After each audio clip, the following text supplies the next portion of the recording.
Lord of Mysteries, capítulo 1, volumen 1, Carmesí. ¡Doloroso! ¡Qué doloroso! Me duele mucho la cabeza. Un mundo de sueños llamado y deslumbrante, lleno de murmullos, se hizo añicos al instante.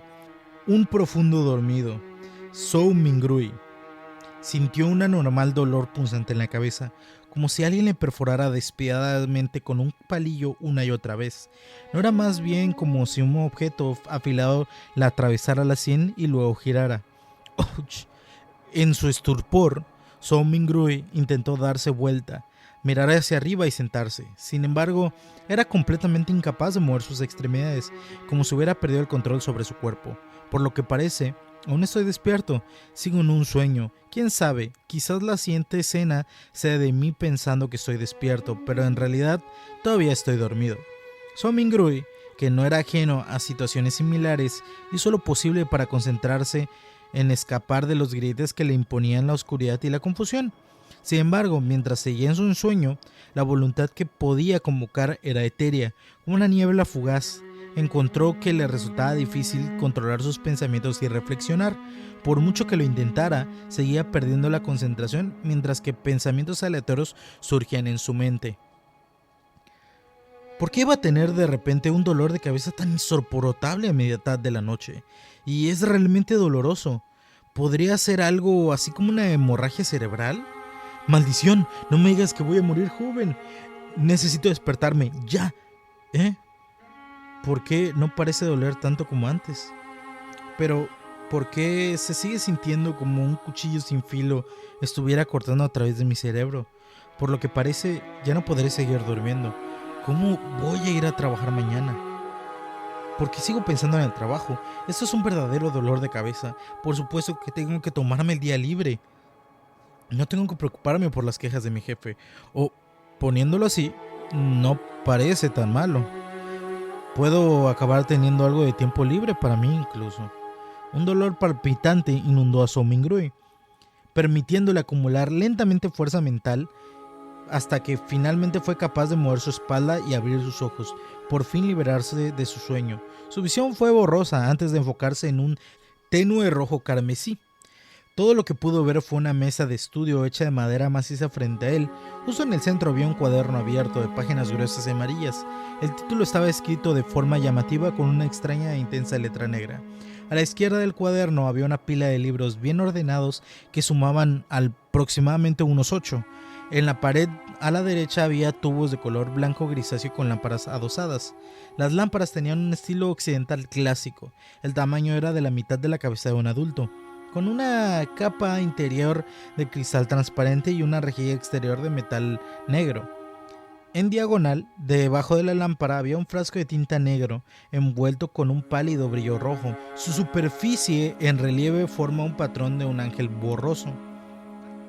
Delante del frasco de tinta a la derecha del cuaderno había una pluma de color oscuro, con un cuerpo totalmente circular. Su punta brillaba con un tenue resplandor mientras su tapa descansaba justo al lado de un revólver de latón. ¿Una pistola? ¿Un revólver? Zhou Mingrui quedó completamente sorprendido. Lo que tenía delante era realmente extraño para él. No se parecía nada a su habitación. Mientras se sentía asombrado y confundido, descubrió que el escritorio, el cuaderno, la botella de tinta y el revólver estaban cubiertos por una capa de un velo carmesí, resultando de la luz que entraba por la ventana. Inconscientemente miró hacia arriba y desplazó su mirada lentamente. En el aire, una luna carmesí colgaba en lo alto sobre el fondo de una cortina de terciopelo negro, brillando en silencio. Zhou Mingrui se sintió inexplicablemente horrorizado mientras se levantaba bruscamente. Sin embargo, antes de que sus pies se enderezaran, su cerebro protestó con un dolor palpitante.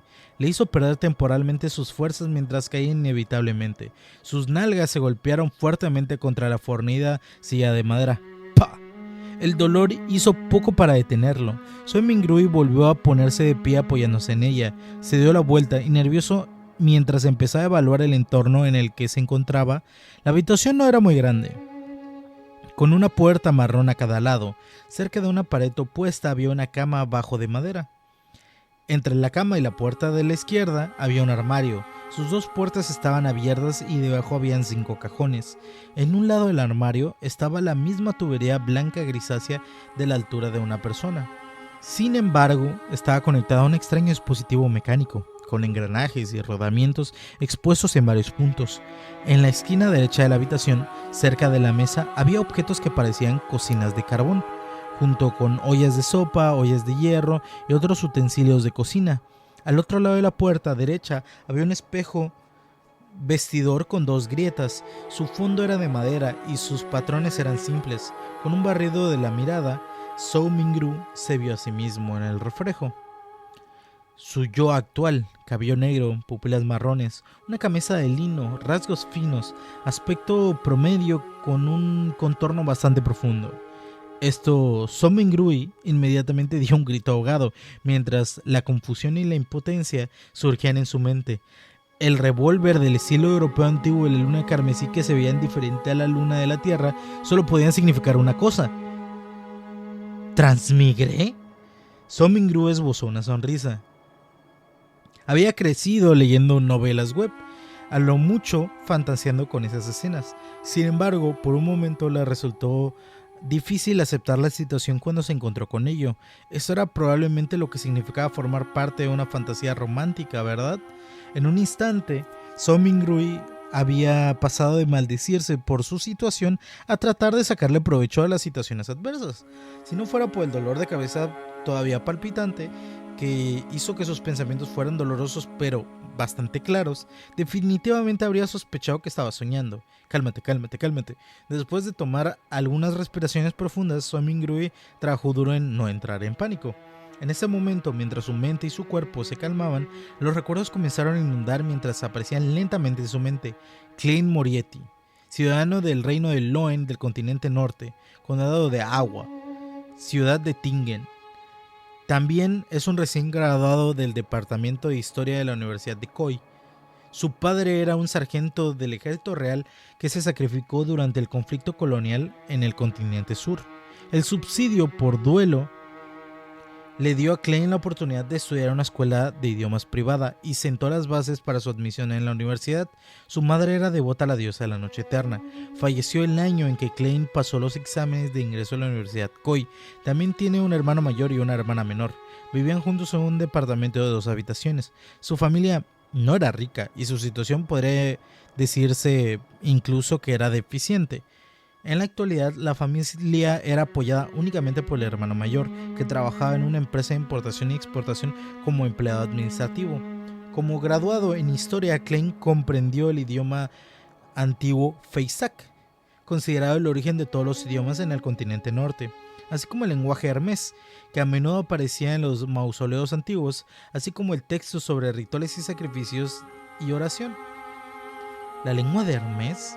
La mente de Zhou Mingrui dio vueltas cuando se estiró para afrontar sus sienes palpitantes. Él dirigió su mirada hacia el cuaderno abierto en la mesa. Notó que el texto en el papel amarillento pasó de ser incomprendible a algo extraño y luego extrañamente legible.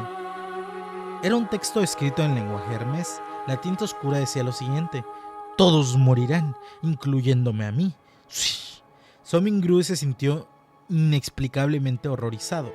Instintivamente se recostó en un intento de ampliar la distancia entre él y el cuaderno, así como el interior de su contenido. Debido a que estaba muy débil, estuvo a punto de caerse, pero logró extender sus nerviosas manos para sostener el borde de la mesa. Sintió que el aire circulante era turbio, como si hubiera murmullos débiles resonando en él. El sentimiento era similar a las historias de horror contadas por ancianos cuando era joven. Sacudió la cabeza creyendo que todo era una ilusión. Zhou Mingrui recobró el equilibrio y desvió la vista del cuaderno mientras se esforzaba por respirar. Esta vez su mirada se posó en el reluciente revólver de latón. De repente le surgió una pregunta. Con la situación familiar de Klein, ¿cómo podían tener dinero o los medios para comprar un revólver? Zhou Mingrui no pudo evitar fruncir el ceño. Mientras pensaba profundamente, de repente descubrió la huella de una mano roja aún en la mesa. Su color era más profundo que la luz de la luna y mucho más grueso que el velo. Era una huella sangrienta. ¿Sangre? So Min-gru, inconsciente, volteó su mano derecha, que había estado sosteniendo el borde de la mesa. Mirando hacia abajo, vio que su palma y sus dedos estaban cubiertos de pura sangre.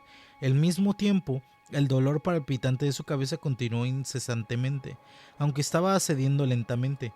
¿Me abrí la cabeza? So Min-gru adivinó mientras se daba la vuelta y caminaba hacia el espejo roto. Unos espacios delante de él, una figura de cabello negro, de constitución mediana y ojos marrones apareció frente a él. La persona tenía un aire académico distinto. ¿Soy yo? ¿Klein Moriarty? So Min-gru se sorprendió momentáneamente. Cuando no había la iluminación suficiente en la noche, no pudo ver todo claramente. Continuó avanzando hasta que estuvo a unos pasos de chocar con el espejo. Utilizando la luz de la luna carmesí como iluminación, giró la cabeza y examinó la comisura en su frente. Un claro reflejo apareció en el espejo. Su sien tenía una herida grotesca con marcas de quemadura y a lo largo de su periferia la sangre manchaba los alrededores de la herida y había jugos cerebrales de color gris claro retorciéndose mientras en su interior. El Gran Archivo es un espacio dedicado a la preservación y narración de las historias de la literatura digital y ligeras. Las obras presentadas en este canal son propiedad exclusiva de sus creadores originales. Nuestra labor se limita a dar voz a estos mundos, respetando siempre la autoría y fomentando el apoyo a los escritores originales a través de sus plataformas oficiales.